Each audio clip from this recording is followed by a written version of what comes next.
Mom sent a message. We no longer trust you. I respond, understood. 2 days later, their lawyer reached out to me in a panic. Mom sent a message. We changed all of the locks on the front door, including the gate code. We no longer trust you. That is the type of sentence you never forget, no matter how many years pass. It came in as a text at 8:14 a.m. sharp, as if she had spent the entire night rehearsing and had finally decided it was time to perform. I just gazed at it. Not because I didn't expect it. Deep down, I knew something like this would happen. But because it felt so corporate, so clean, as if they were dismissing me from the family. And then, as if the world had stopped to allow me to comprehend the insult. I responded without flinching. Understood. Very smart. But I believe you forgot one detail. I did not wait for a response. I opened the banking app and canceled the $4,800 mortgage transfer I had been making every month on their house. The one they gave to my sister. They argued she earned it because she had grandchildren, but all I offered them was disappointment. 2 days later, a new message arrived. This time the number is different. No emojis, no passive-aggressive ellipses, just a simple all-caps subject line from a law firm. We have an issue. Please call quickly. I never did, since by the time the email arrived, the event was already over. But let me back up, because stories like this do not start with betrayal. They start with love, or at least the act of expressing it. They begin with a child who keeps saying yes because he believes it will be worth something someday. One day, they will say thank you. One day, he will be important. That youngster was me for many years. I paid the bills. I solved my problems. I bore the weight. They called for help till I stopped. That morning the locks changed. But I had already changed something far more important. Myself. To be honest, I didn't believe I was helping. I believed I was saving the family, the house, and the balance. If someone had asked me back then, I would have answered, I'm just supporting. I can afford it. However, it wasn't just anything. I'd been paying their mortgage for nearly 4 years, at $1,800 every month like clockwork. An automatic debit from my account, as if I were paying a holy family tax. Add in the utilities, property insurance, internet fees, and emergency roof repair after a storm ripped off half the shingles. All of it. My name, credit, and money. They never even thanked me. My sister Marissa, of course, was always dealing with a new dilemma. Her credit card was maxed out. I paid it down. Her car needed brakes. I covered it. Daycare was prohibitively pricey. I sent cash just till she figured it out. 3 years later, she was still finding things out. And yet, I never said no. Not once. Because I assumed this was what family members did. Until I learned it was exactly what they expected. The first crack showed on Sunday afternoon. I was scrolling through Facebook while waiting for my groceries when I came across the photo. Marissa, my parents, and the kids are all standing in front of the house.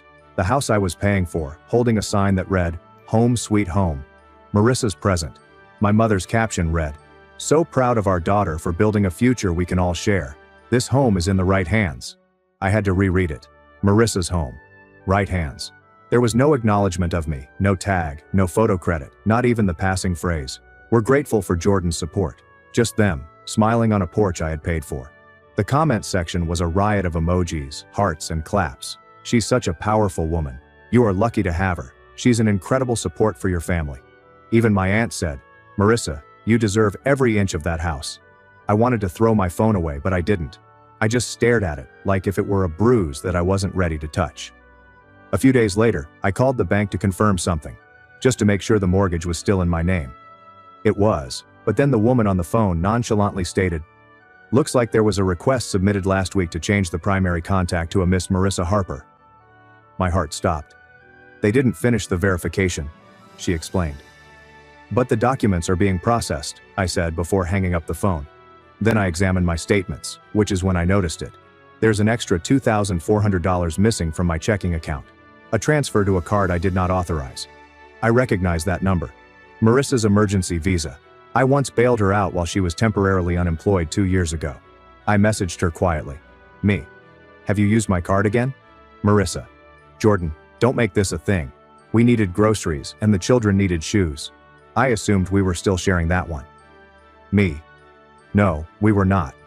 She did not answer, but my mother did. Mom. Honey, Marissa is going through a lot right now. She stated she will repay you. Let's avoid starting a conflict over a few dollars. A few dollars. When? It comes to me. $2,400 is a small amount, but when Marissa misses a phone payment, it becomes a disaster. Then came the group chat. They had renamed it Family Circle, despite the fact that I had never modified it. Someone has uploaded a meme. A man giving over his wallet with the phrase, "Big Brother energy, pay now, asked never." My cousin said, "Tag Jordan." Then, "Yo, can we get you to cover my student loans too?" Even my father chimed in. "Only if you rename your child after him. Got to keep the donor happy." I stared at the screen. Nobody was defending me. There's not even a joke to balance things out. I exited the chat, they added me back. I left again and blocked them all. But none of that compared to what happened on Friday. I was mowing the backyard, which I'd been maintaining for 3 seasons. Because, as my father once said, it's not worth hiring anyone when you're around anyway. The mower sputtered, and I took a water break. The kitchen window was open. That's when I heard my mother and Marissa. Their voices were clear, piercing, and natural, as if this wasn't the first time. Marissa was chuckling. "Did you see his face when I told Aunt Karen the house was mine? He didn't even blink, like a puppy just happy to sniff the plate." Mom was giggling. "It's almost done. Once the paperwork's through, he won't be able to say a thing. He's the one who insisted on keeping it in his name. That's on him." Then Marissa again. "Honestly, it's better this way. He's always been distant, like a guest with a wallet." And then came the words that sealed the deal. "Mama. He's not family anymore. He's just a sponsor." I did not move. I stood there with the bottle in my hand, allowing the water to drip down my fingers like blood. I felt it. The end of whatever illusion I'd been holding on to. Not relatives, but a sponsor. They didn't realize I was listening. They did not see me move away. But that moment, that statement, shattered something that had been crumbling for years. And I swear to God, something new started to grow in its stead. Just resolve, no rage or anguish. They did not expect me to show up. The invitation arrived in a rigid white envelope with gold trim and embossed inscriptions. "Please join us in celebrating Diane Harper's 60th birthday." No signature, simply, "From your family." There are 60 guests, large venue, complete catering, a slideshow. I heard of a legacy event. I did not RSVP. I did not call. I merely circled the date in red and prepared. 3 days before the celebration, I printed a document.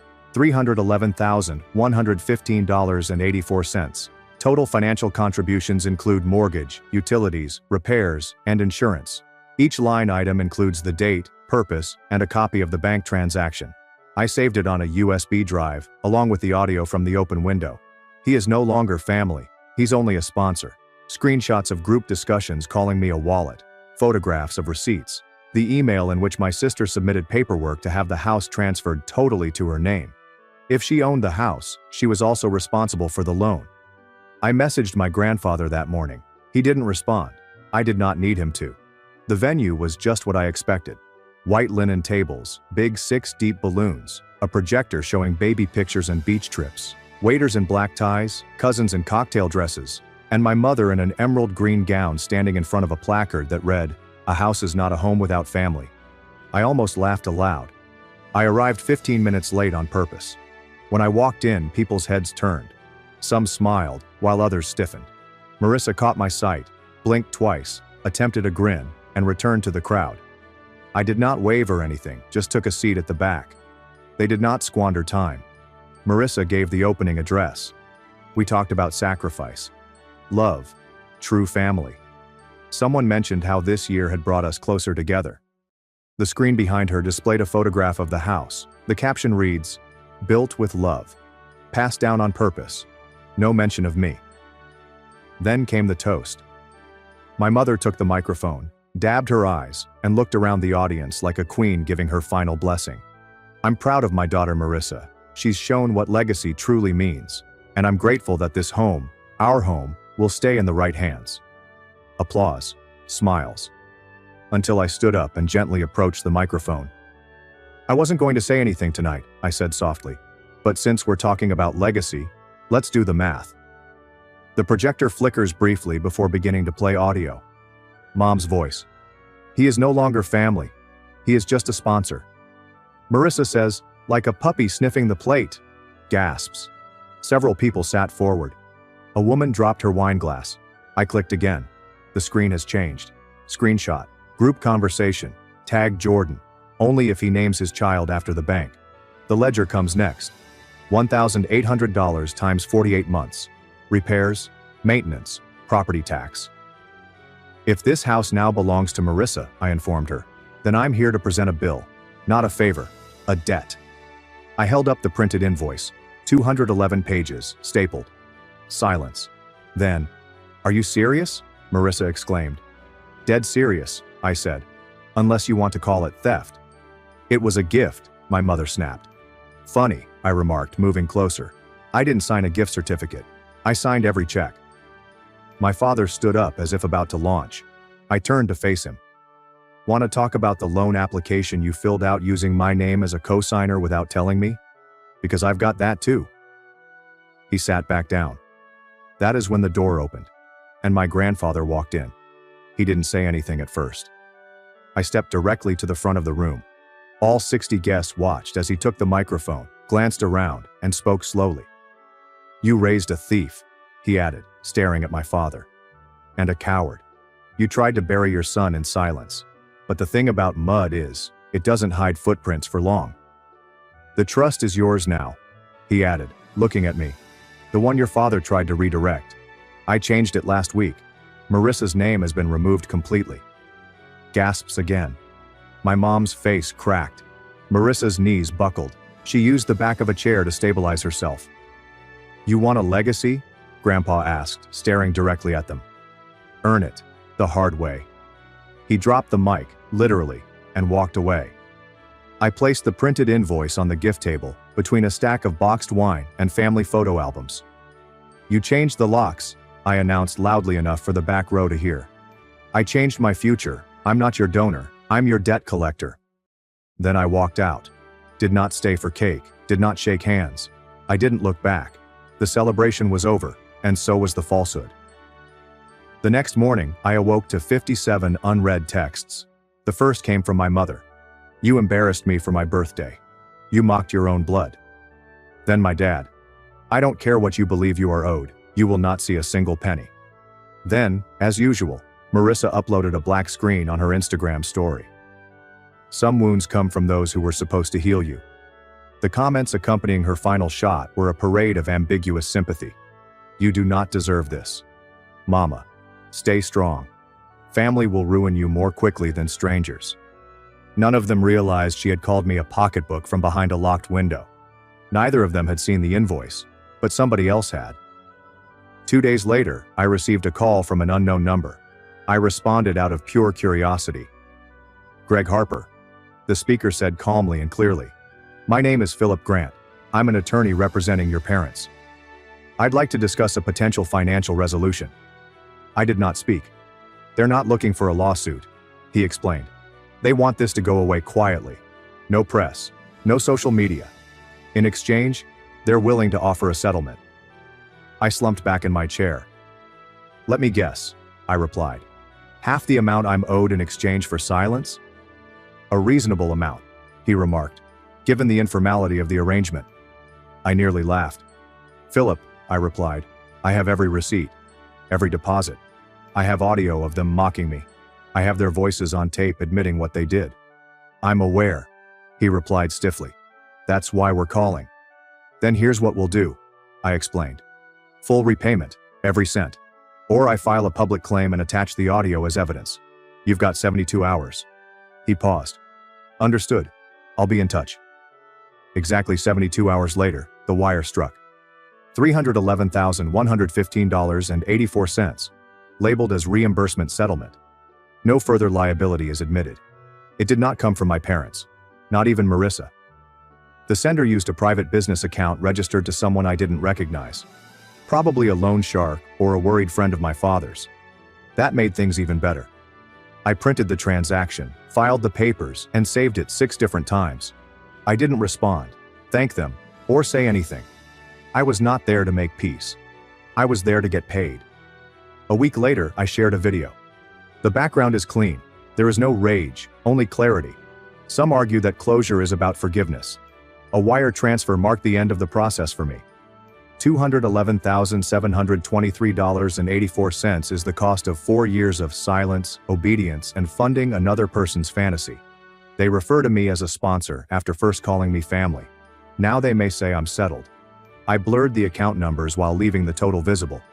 This is not about hatred. This is about facts, and facts come with receipts. The post became viral again, but this time, even more so. Therapists shared it. The adult children of toxic parents sowed it.